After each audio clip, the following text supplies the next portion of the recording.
दोस्तों, सच्चा सद्गुरु कौन? ये सवाल सुनने और पढ़ने में आसान लग रहा होगा, लेकिन हकीकत इसके बिल्कुल विपरीत है। सबसे पहले तो आपको ये बता देते हैं कि सद्गुरु कोई इतनी सस्ती व आसान वस्तु नहीं है जिसे हर कोई प्राप्त कर सके। सद्गुरु की शरण पाने के लिए देवता भी तरसते हैं, लेकिन वर्तमान समय में गुरुओं की भरमार है। देश दुनिया में भक्ति और भगवान के नाम से हजारों लाखों सद्गुरु बने बैठे हैं। अब ऐसे में सवाल यह उठता है कि सच्चा सद्गुरु कौन? अपने अपने धर्म पंथों में अपने अपने गुरुओं को, सद्गुरु को सच्चा बता रहे हैं, लेकिन ये फैसला कैसे हो कि सच्चा कौन? दोस्तों, वीडियो अंत तक देखते जाइए, आप अपने आप ही फैसला कर लेंगे कि सच्चा सद्गुरु कौन है।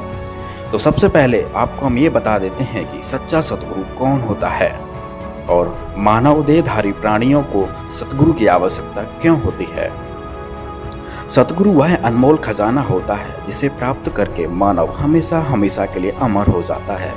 सद्गुरु से मिलने के बाद अनेकों लाभ प्राप्त होते हैं। जैसे सद्गुरु मिलने के बाद मनुष्य के सर्व दुख दूर हो जाते हैं, हर प्रकार का रोग कष्ट नष्ट हो जाता है।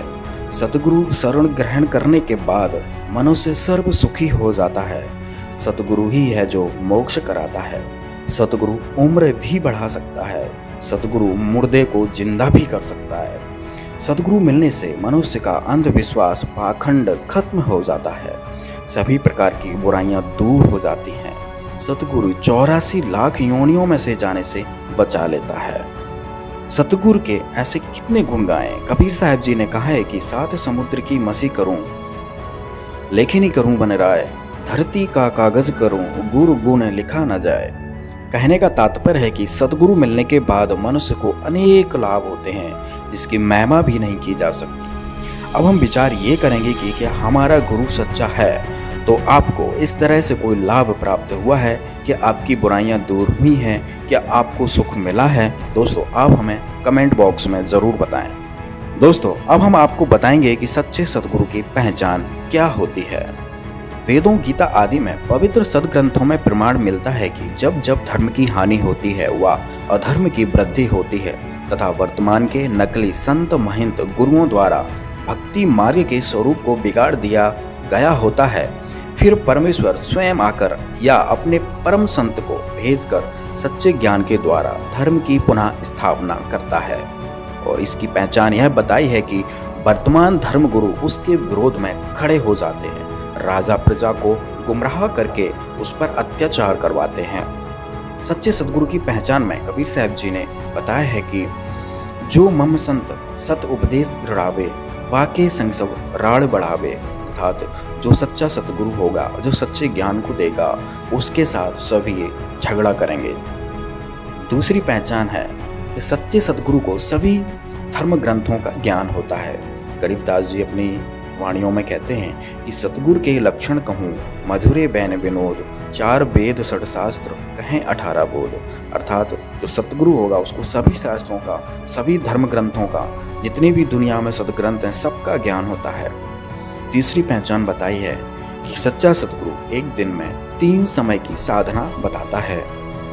इसका प्रमाण यजुर्वेद अध्याय 19 मंत्र 26 में प्रमाण मिलता है।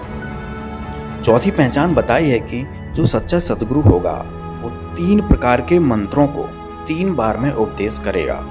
इसका विवरण गीता जी में भी है, कबीर सागर में भी है और वेदों में भी है।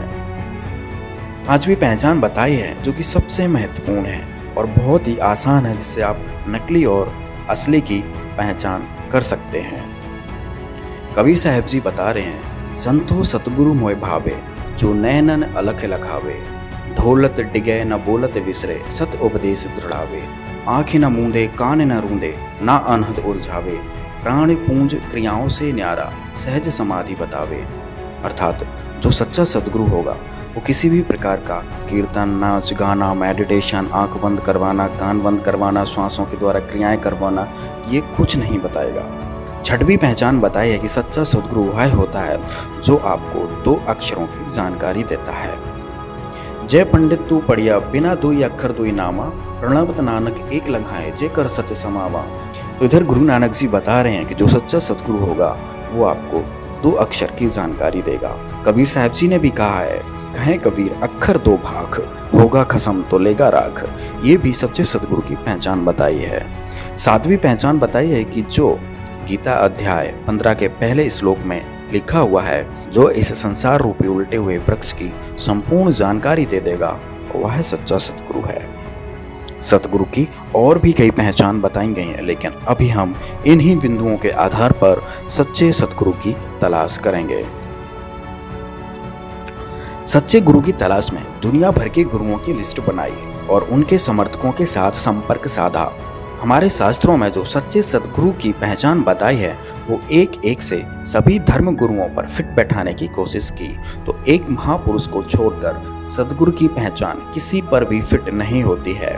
कोई मेडिटेशन करवाता है तो कोई नाच गाना करवा के भजन कीर्तन करवाता है, और इन गुरुओं में से कोई भी 3 बार की साधना नहीं बताता है और 3 बार में कोई मंत्र नहीं देता है। इन सभी धर्म गुरुओं का कोई भी जनता द्वारा ज्ञान का विरोध नहीं किया गया, और इनमें ऐसा कोई भी गुरु नहीं था जिसको 4 वेद, 6 शास्त्र, 18 पुराण, कुरान, बाइबल आदि सभी धर्म ग्रंथों का ज्ञान हो या ज्ञान खोला हो। और इनमें से ऐसा कोई भी नहीं था जिसको 2 अक्षर का भेद हो, जिसको 2 अक्षर की जानकारी हो। दूसरी तरफ सच्चे सतगुरु की पहचान में संत रामपाल जी महाराज पर एक एक पॉइंट सही फिट बैठा। तो आइए देखते हैं। तो सबसे पहला पॉइंट कि जो सच्चा सतगुरु होगा उसके साथ लोग झगड़ा करेंगे, उनके ज्ञान का विरोध करेंगे। तो संत रामपाल जी महाराज जी के साथ ही ऐसा हुआ है कि आज तक संत रामपाल जी महाराज के ज्ञान का विरोध हमेशा नकली संतों, महंतों के द्वारा होता आया है। दूसरी पहचान थी कि जो सच्चा संत होगा, जो सच्चा सतगुरु होगा, उसको सभी धर्म ग्रंथों का ज्ञान होगा। तो यह पॉइंट भी संत रामपाल जी महाराज पर फिट बैठता है, क्योंकि संत रामपाल जी महाराज ने ही चारों वेदों को खोलकर दिखाया। वेद, गीता को, कुरान को, बाइबल को, सभी सदग्रंथों को खोलकर दिखाया है। तीसरी पहचान कि संत रामपाल जी महाराज जी अपने साधकों को एक दिन में 3 बार की साधना बताते हैं। और चौथी पहचान भी संत रामपाल जी महाराज पर फिट बैठी कि संत रामपाल जी महाराज जी 3 मंत्रों को 3 बार में देते हैं।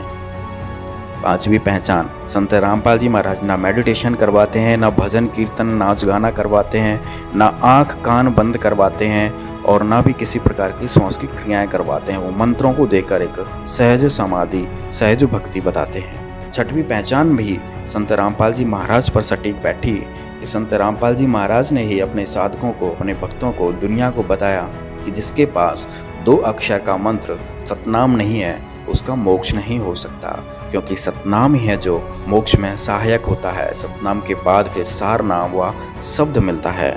और 7वीं पहचान जिसमें बताया गया है कि जो उल्टे लटके हुए वृक्ष की पूरी जानकारी दे देगा, वो सच्चा सतगुरु होगा। तो इतने धर्म गुरुओं में आज तक कोई भी 15वें अध्याय के पहले श्लोक को नहीं खोल पाया है, और न किसी ने इस श्लोक की व्याख्या की है।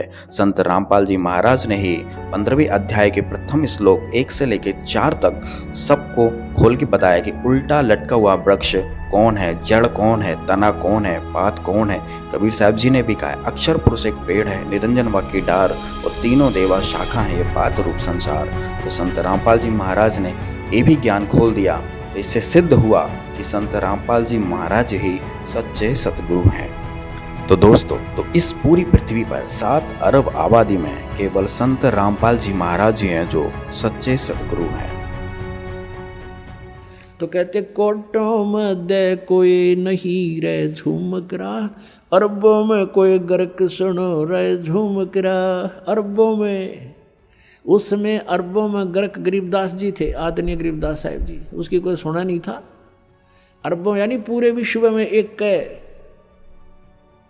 तो अरबों में आज इस दास के ऊपर कृपा है, इस परम पिता परमेश्वर कबीर भगवान की। इस पृथ्वी पर इस दास के अतिरिक्त तत्व ज्ञान से परिचित नहीं है। उनके पास ये गर्क का अर्थ होता है, यानी सब तरह से कंप्लीट है। जो कह रहा अच्छा गर्क है भाई, यानी कोई चीज को ठोक ठोक कर रखा हो ना बोरी में, जो कति गर्क ठोक रखा भाई, खांड में रखी हो और भी हो। तो यानी वो चीज कहते हैं जिसके पास कंप्लीट इन ऑल रिस्पेक्ट, जैसे उसको आदेश भी हो, अर्यो ज्ञान हो, नाम देने का आदेश हो, अधिकार हो, तो ये सब सारे जो है ना फॉर्मेलिटी उसके ऊपर पूरी हो उसके पास, वो तो अरबों में एक पावेगा, अरबों में कोई ग्रक सुनो रहे झुमक रहा न। इस ज्ञान को सुनकर दास से ये चोर हो गए होंगे, एक दो चोर नाम देने लग भी जाएंगे तो उनसे कोई लाभ नहीं होना, क्योंकि वो अधिकारी नहीं है। अब जैसे पुण्यात्माओं, जब राजा परीक्षित को 7वें दिन सर्प ने डसना था और व्यास जी ने श्रीमद् सुधा सागर यानी श्रीमद् भागवत सुधा सागर का लेखन कार्य किया था, राइटर था उसका वो, उसने भी ये कह दिया था कि मैं अधिकारी नहीं हूं ये कथा सुनाने का। और वहाँ और भी जितने ऋषि महर्षि थे सब ने पल्ला झाड़ दिया कि नहीं, हम किसी के जीवन के साथ खिलवाड़ नहीं कर सकते।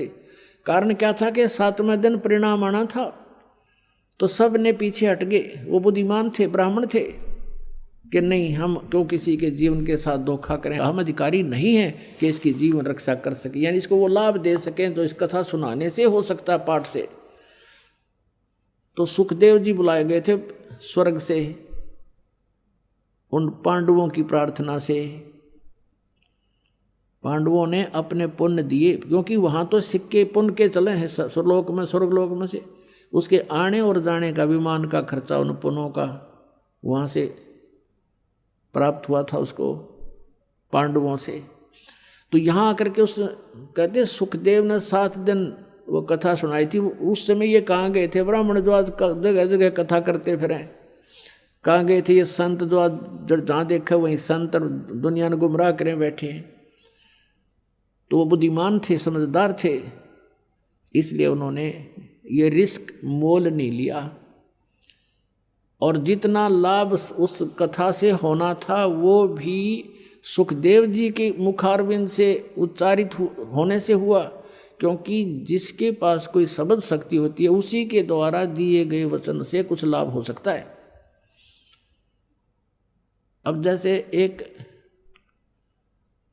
कोई कार्य हो रहा था सड़क का, सड़क बना रहे थे, तो वहाँ एक आम व्यक्ति जाकर कहता है कि तुम ऐसा कर दो, वो नहीं कर रहे थे। और अधिकारी के पास उन्होंने प्रार्थना की, अधिकारी नाते कहा कि तुम ऐसा कर दो, तो उस अधिकारी के कहते उन वर्करों ने वैसे ही कर दिया, क्योंकि अधिकारी के वचन में शक्ति थी और उनके वचन में शक्ति नहीं। तो ऐसे ही परमात्मा से जो कनेक्टेड है, सरकार का जो व्यक्ति हो गया यानी जो उसका नौकर है, उससे ही आगे काम हो सकते हैं। आम व्यक्ति के कहने तो वो कार्य नहीं हो सकते, इतना समझ लेना। तो इस प्रकार हम अब जो कथा करते पढ़ते हैं, तो गरीबदास साहब ने कहा था ये पैसे ऊपर नाच सुनो रहा जो मकरा, इन्हें कथा से कोई लेना देना नहीं, पैसे चाहिए इनको।